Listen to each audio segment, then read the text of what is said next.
Do what others are not willing to do.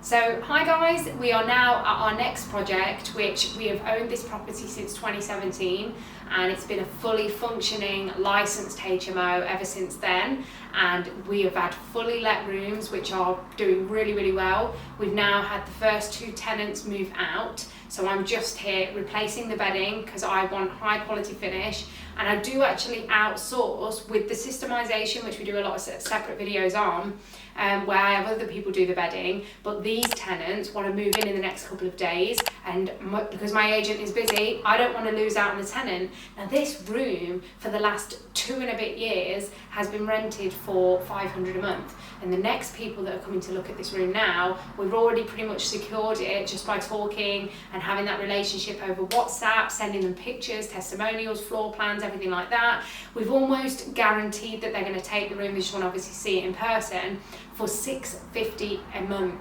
So massive uplift on what it's currently been let at. But the other tenant moved out yesterday, so I'm just quickly turning the room around. The cleaners have been in, we're just getting the bedding in. Somebody's coming to view it today, and they'll be moving in the next couple of days, hopefully.